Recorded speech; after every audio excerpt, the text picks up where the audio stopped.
Good morning, ladies and gentlemen. I'm Peter Husey. I'm Director of Strategic Deterrence Studies at the Mitchell Institute for Aerospace Studies and President of Geostrategic Analysis of Potomac, Maryland. I want to thank you for being here on the demand presentation, which is part of our virtual Nuclear Triad Symposium entitled Second to None, Working Together to Modernize America's Nuclear Deterrent. I'm also happy to thank our co-hosts, the Cyber Innovation Center and Louisiana Tech Research Institute. And due to the COVID-19, we are not doing this in Bossier City, Louisiana, but we are doing most of it virtually, though I will be in Louisiana on the 10th of December to interview live General Herensack, General Dawkins, and General Ray. We're fortunate today to have a dear friend and colleague, Dr. John Harvey. He's a physicist with 35 years of experience working nuclear weapons and national security issues. Between 2009 and 2013, he served as Principal Deputy Assistant Secretary of Defense for Nuclear, Chemical, and Biological Defense Programs, where he had a major role in writing the 2010 Nuclear Posture Review. He's also worked closely with the Department of Energy on joint oversight of the U.S. nuclear weapons stockpile, provided oversight in DoD acquisition programs to sustain and modernize nuclear weapons delivery systems and systems for the command and control of our nuclear forces.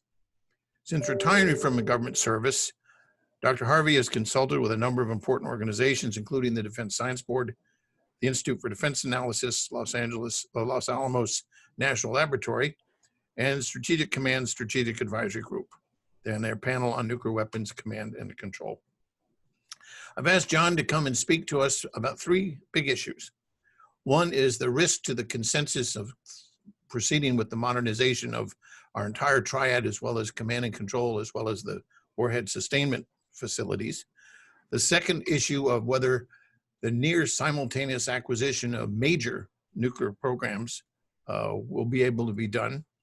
And the third part he's going to discuss is the evolving threat, Russia, China, North Korea, Iran, and others, which is not necessarily predictable, and we have to take into account as we go forward. So with that, John, I want to thank you for your taking the time out of your busy schedule to come talk to us, and we look forward to your remarks. Over to you, sir. Thank you, Peter. I'm pleased to join you today, even if virtually, to speak about critical issues involving nuclear modernization. But before I do, I want to thank Jeff, Brian, Peter, who originated this series of symposia in 2011 and is the co-host, as well as General Ray of Global Strike Command, a strong proponent of this very important effort. Many of us has taken as a given that U.S. nuclear forces prevent major wars and promote strategic stability among the major powers. But the set of exquisite capabilities, the people who design, develop, secure, plan, operate, and maintain nuclear forces, and the associated research and development, manufacturing, and operational infrastructure that supports this effort are no less a factor in assuring allies and deterring adversaries. Over the next few decades, a set of capabilities will be tested in very complex modernization programs that will involve the near simultaneous replacement of every leg of the aging triad, a major upgrade to the nuclear command and control system that links nuclear forces with presidential authority, and recapitalization of NNSA's aging infrastructure for warhead production. As former Secretary of Defense Ash Carter said, either we replace these aging platforms and the systems, either replace these aging platforms and systems, or we must remove them from service. There is simply no other choice. What I hope to achieve in brief remarks is to review triad modernization, examine three major risks to successful modernization, and lastly, address the implications of modern conflict and of arms control for U.S. nuclear posture and programs. First order of business, of course, is sustainment. That is to ensure that today's triad and the U.S. dual-capable fighter bombers and associated nuclear command and control remain operational until modern replacements are available. Recall the major replacement programs underway in DoD. There's the Columbia-class ballistic missile submarine, that will replace the Ohio-class subs deployed since the 1980s. A follow-on ICBM, we call it the Ground-Based Strategic Deterrent, or GBSD, to replace the aging Minuteman III. We have a program to field a long-range standoff missile to replace the current ALCM. We're fielding a new B-21 strategic bomber. We need to continue to meet deterrence commitments with programs for a nuclear-capable F-35 Joint Strike Fighter and the B-61-12 bomb that is delivered by it. And we intend to develop and field in the next decade a nuclear-armed sea-launched cruise missile. And finally, and not lastly in significance, is the need for a next-generation nuclear command and control system that is responsible to both advancing threats and the evolving vision for modern conflict. For NNSA, I'm not going to repeat all of these programs. Many of you are aware of the things that are underway in NNSA, and they're repeated in the 2018 NPR. And these include 9 major capital construction projects in various stages of execution. But I want to call attention to one critical need, and that is NNSA must sustain and enhance personnel, computational, experimental, and test capabilities needed to assess the safety and reliability of the nuclear weapons stockpile, as well as to design, develop, and produce, as required, modern nuclear warheads as needed in the future. There are 3 major risks to successful completion of this intensive modernization effort. First is program execution risk. Slips in individual programs coupled with serious shortfalls in the aging warhead production infrastructure can degrade deterrence from not having forces available sufficient to meet targeting needs. The entire work program reflects a modernization challenge not experienced in over 40 years, since the days of the Cold War, and we should anticipate significant technical and programmatic challenges in completing it on time and cost. Several factors contribute to increased risk. Previous delays in initiating programs have left no margin for error in fielding these systems on current schedules. Very importantly, these programs are not stovepipes, but highly interconnected. Let me give you an example. The retirement of the ALCM carried by the B-52, the production ramp up of the LRSO, which replaces ALCM, the deployment of the B-21 bomber, which will also deliver the LRSO, and NNSA's program to field the LRSO warhead must all be synchronized. Problems and delays in one program will reverberate through the others, causing additional delays and increased costs. Some modernization, bombers, cruise missiles, satellite systems, can rely on a robust R&D and manufacturing base built over years from related activities in the commercial sector, from other non-nuclear DoD programs, or from both.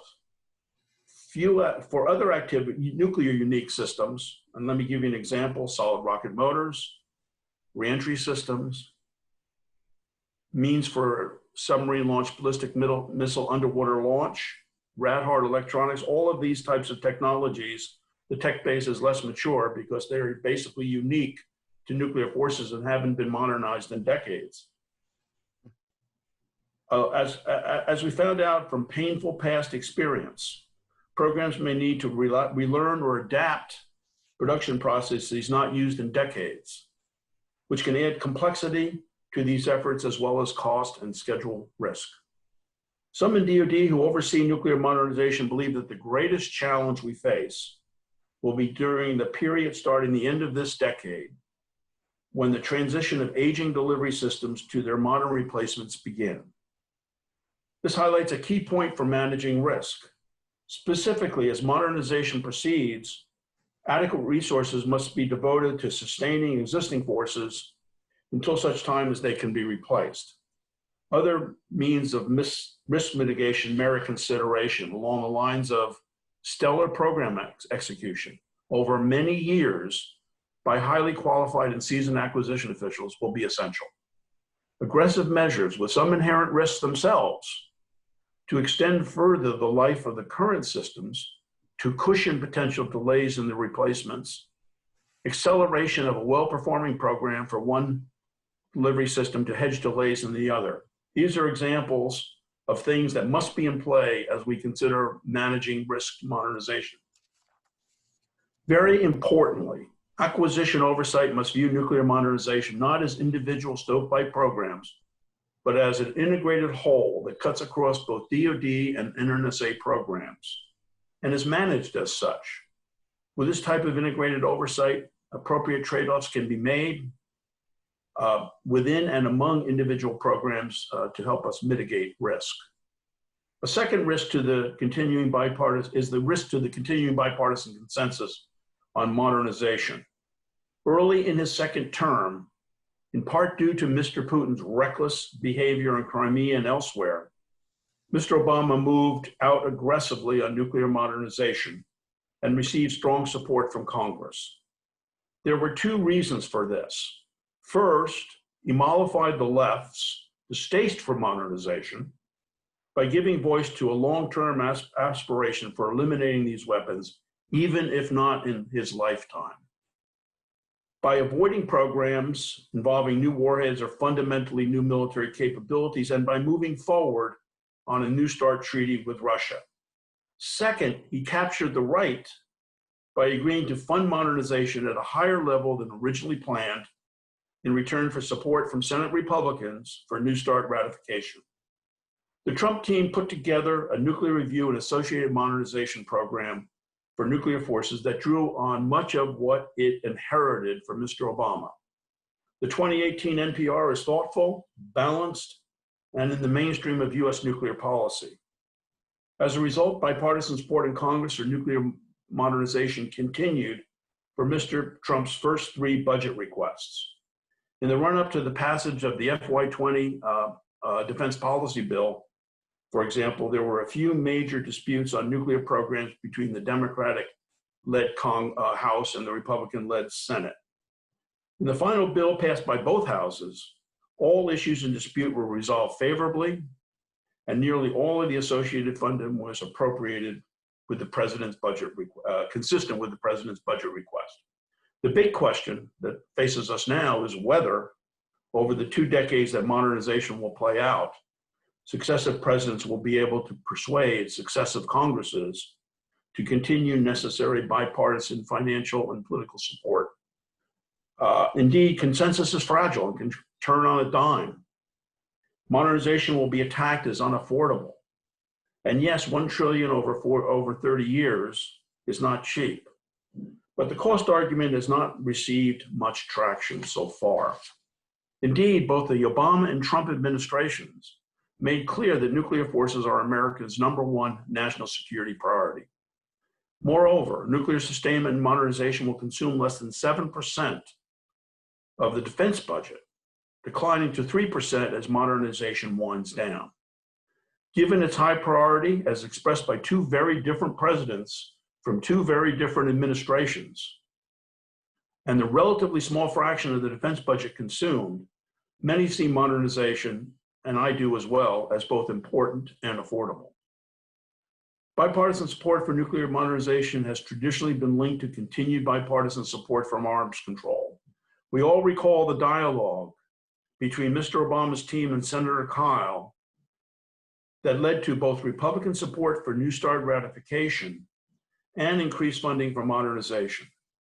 Despite positive words about arms control in the 2018 NPR, there is a perception among some, based on its resistance to New START extension and reports of a possible interest in resuming underground nuclear testing, that the Trump team has been hostile to arms control. Whether this is fact or fiction, the fate of modernization in future Congresses may well hinge on a new administration conveying a different message.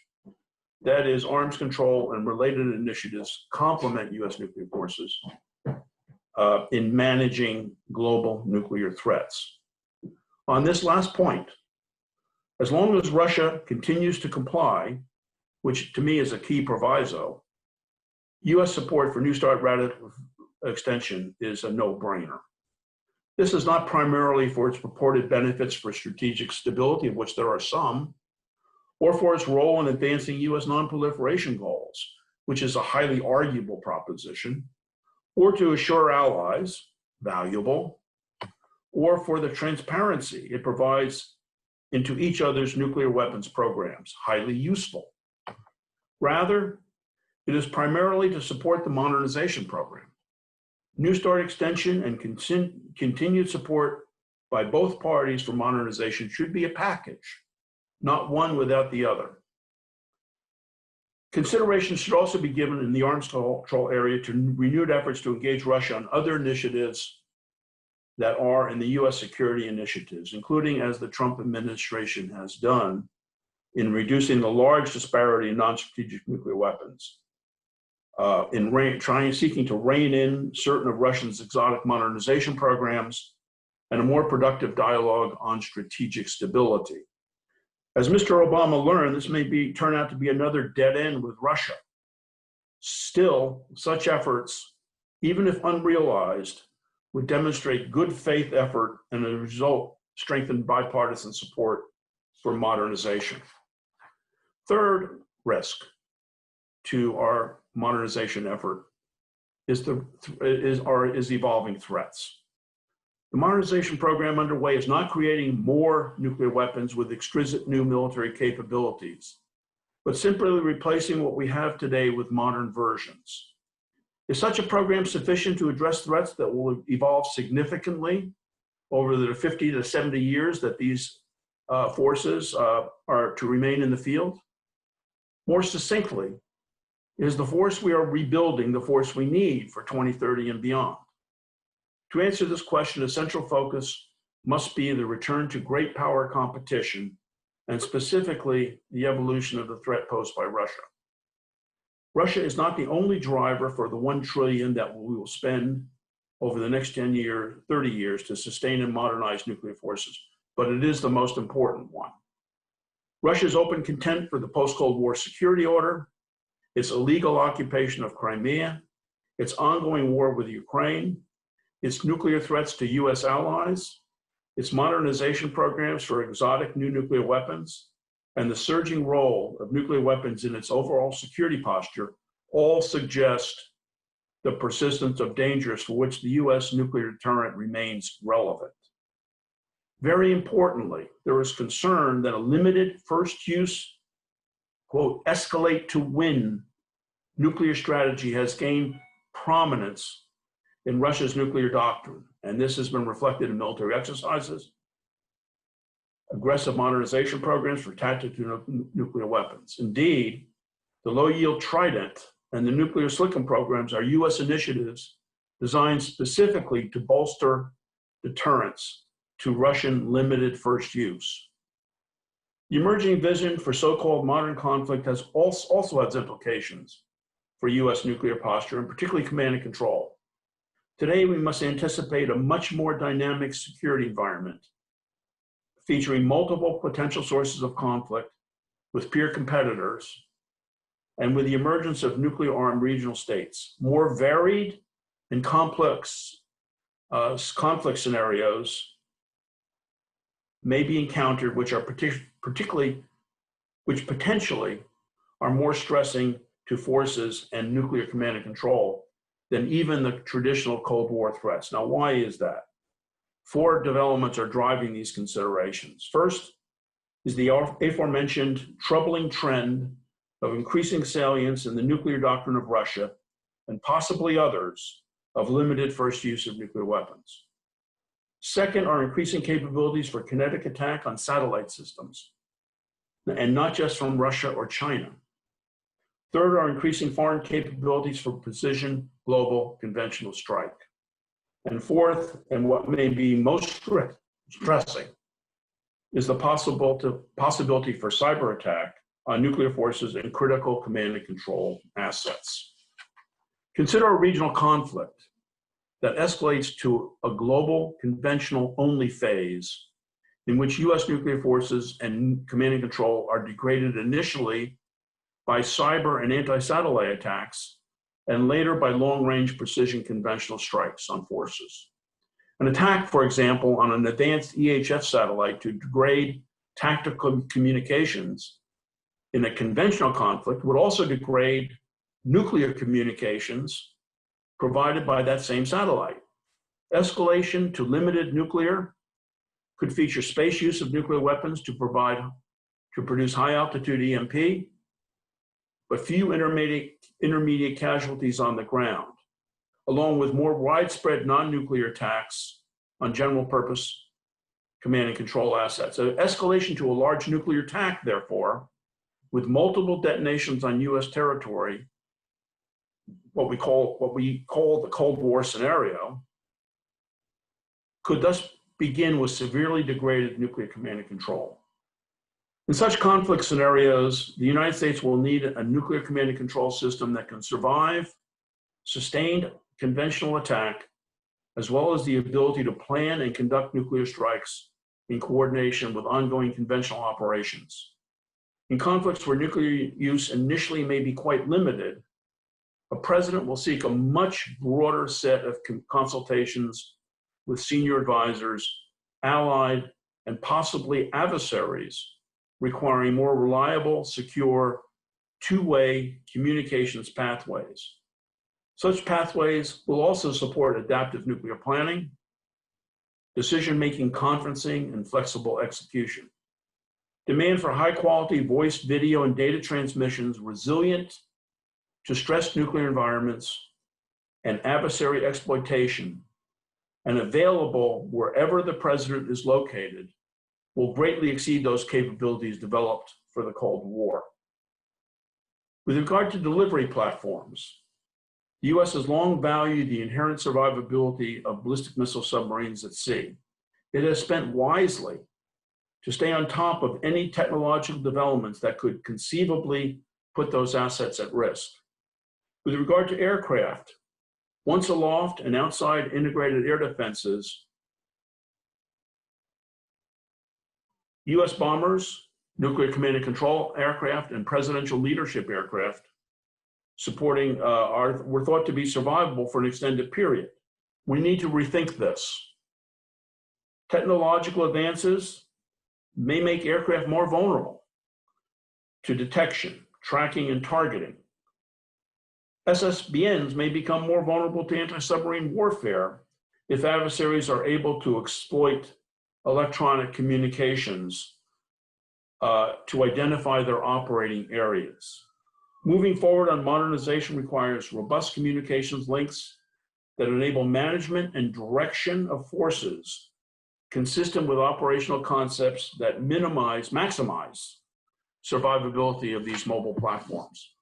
Finally, in providing timely adjustments responsive to evolving threats and technical challenges, the importance of restoring the capabilities of the R&D and industrial base that sustains and modernizes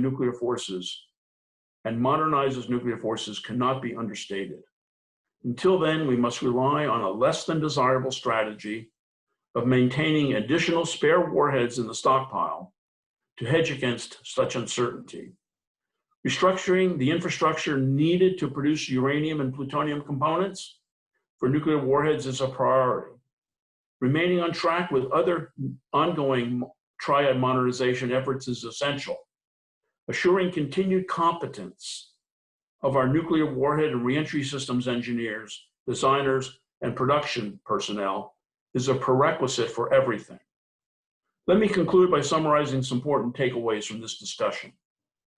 First, keeping the U.S. nuclear modernization on track for the next 2 decades that modernization will play out remains a key technical and political challenge. There is little flexibility to observe further Triad modernization delay without affecting robust nuclear deterrence in future years.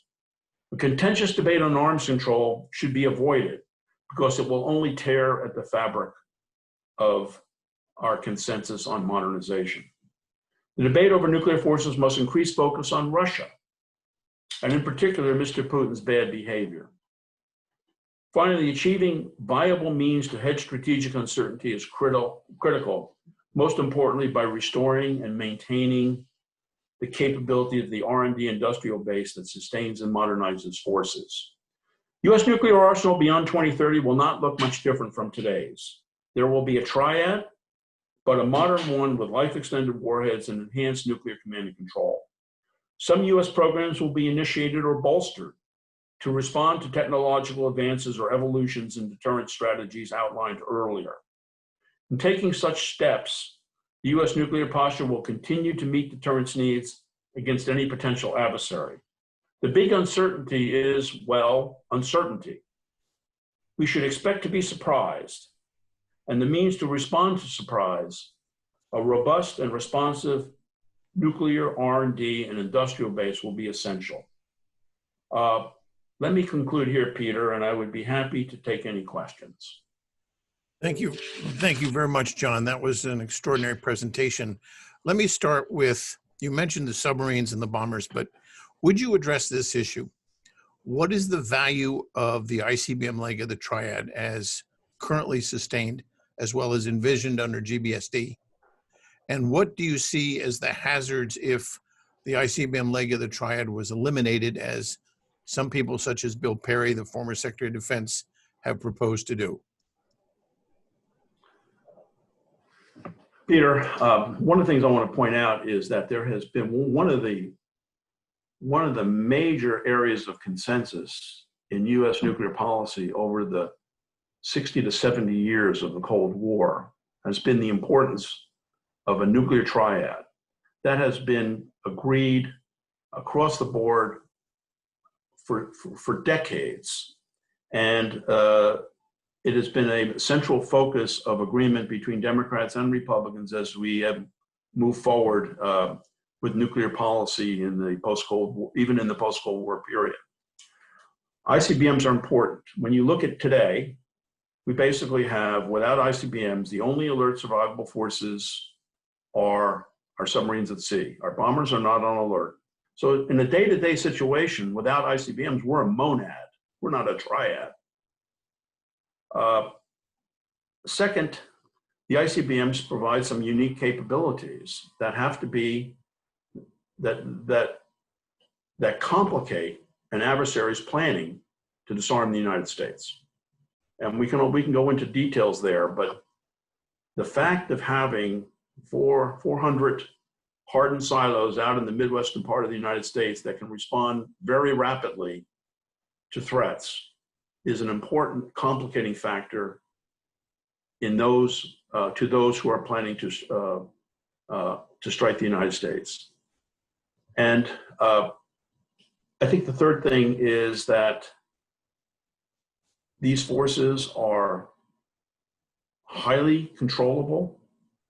They are not on hair trigger alert, although they can be executed fairly rapidly. And so as we talk about complicating plans, an adversary must always consider the possibility that a president might not ride out an initial attack and respond reasonably rapidly with its ICBMs before they can be destroyed. So I think there are a number of other reasons that you have written so clearly and crystally clear about that I would turn folks to, but again, I want to reemphasize the Triad has been a central feature of U.S. nuclear policy and with a bipartisan consensus for the entire Cold War period.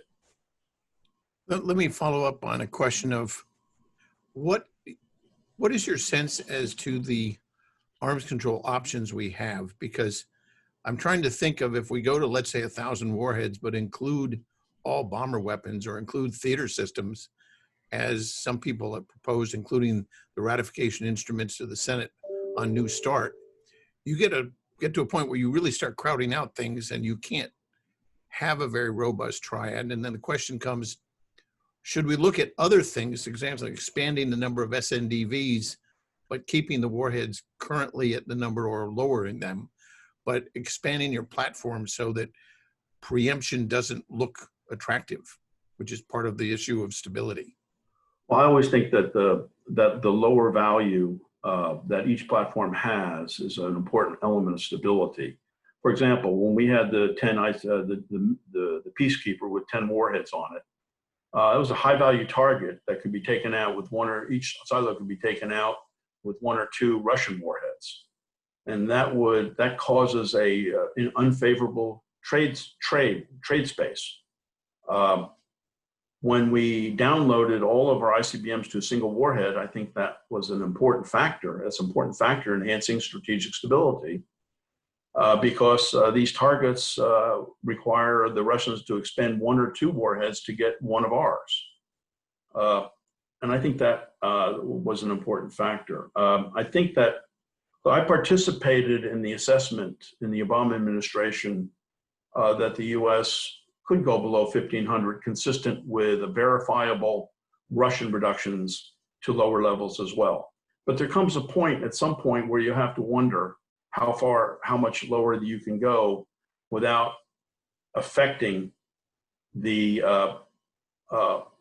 elements of deterrence. I hate the term minimum deterrence. I want maximum deterrence at minimum forces. And so when we start talking about 200 or 300 warheads, I get very uncomfortable. I'm okay with 1,000 to 1,500. I believe that we can continue to field the Triad at those levels, assuming the Russians are verifiably reduced to the equivalent levels. And I think it's prudent to have dialogue and discussions about this. I don't think we've had much success over the past, during the end of the Obama second term and during the Trump term in Russia taking this seriously. Let me ask you a question, John, if I could. How do you bring China into this discussion? Admiral Richard, who is our commander of our strategic forces in Omaha, said that this is a unique situation where we have 2 peer competitors, both nuclear armed. And it's the first time in the nuclear age, which we will have Russia and China, depending on where China is. The DIA says they're going to have 600 or more warheads. Some of the Russians think they already have over 1,000 or at least 800. How do you bring China into this discussion simply as a means of improving the transparency of their forces? Because right now we really, as the Federation of American Scientists once said, they said, the only people who know how many warheads the Chinese have are the Chinese. Peter, I left this out of my talk, and I was hoping you would ask the question. It is simply incredible to think that by engaging China in trilateral arms control dialogue, that the US could somehow lock in the current disparity in forces. Much more likely, China would press for equal limits on forces, which of course is not a desired outcome for the United States. The end result will likely deadlock in itself, and itself could incentivize China sprint. So I have viewed with puzzlement this concept that the Trump administration has advanced for somehow getting China involved with Russia and the United States in cooperative reductions. On the other hand, what you've pointed out in the part of your remarks, in your latter part of your question, is strategic stability. We have tried to have a discussion with China on strategic stability. It hasn't gone far. It hasn't gone anywhere, really. And we can express various views on why that is, but the Chinese have no interest in discussing these things with us. And that would be valuable to understand better how they see their forces, how they see their doctrine, and how they see the role of nuclear weapons in their security strategy from their own perspective. So I'm skeptical about one piece of engaging China, but I'm hopeful, but disappointed that we haven't been able to go further on this strategic stability dialogue. Let me turn to something that you're very familiar with, and it's something which, as you know, we here at the Mitchell Institute started a series of seminars this year on the National Nuclear Security Administration to look at the laboratories and the warhead sustainment issues. What, in your view, are the most formidable challenges facing this country, Congress and an administration, in working forward with the Department of Energy and the National Nuclear Security Administration and making sure that that warhead stockpile is secure, safe, and credible and responsive? Let me say, prerequisite is to have a strong and close latch-up between the NNSA and the Department of Defense. This concept that we have been hearing about recently regarding, and this includes in the budget process, in the budget formulation process, because DoD's requirements are drive NNSA's budget. And there has to be participation and transparency in that activity. And that's why I've looked with such disappointment at some in Congress who are arguing that we should try to separate or keep the Department of Energy activities away from the Department of Defense. I mean, Lisa Gordon-Haggerty recently left the position at NNSA, was a major factor in improved transparency with the Department of Defense and achieved quite a bit of a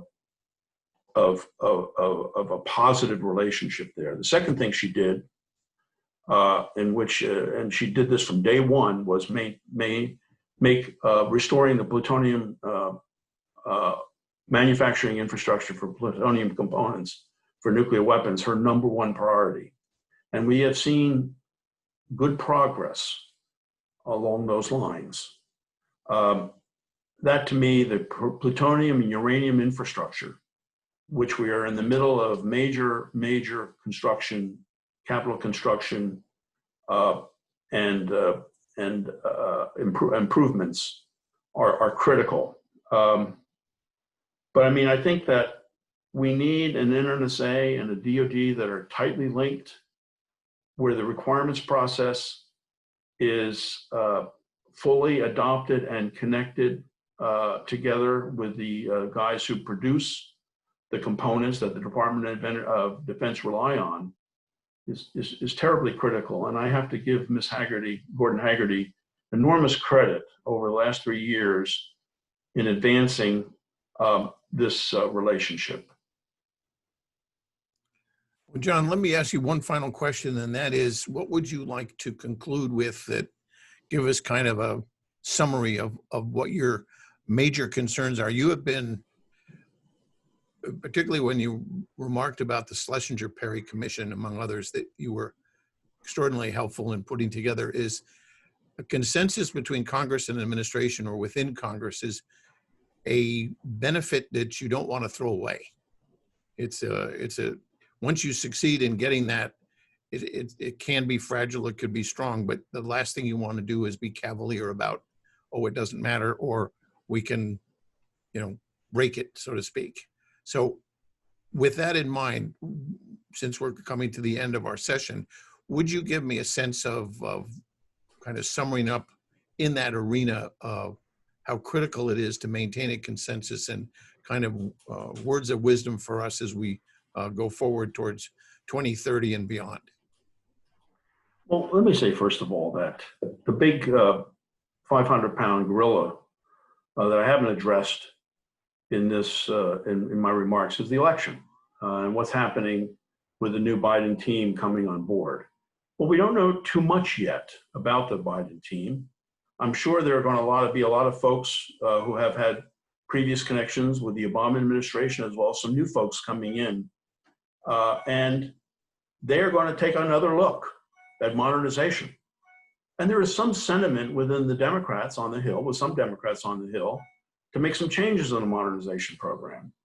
And so we're going to have to go through that and have to deal with that. And that will mean, Peter, you and I and others will be getting their armored suits on to go out and mix it up with and try to make the case for why we need this modernization program that Mr. Obama started and that Mr.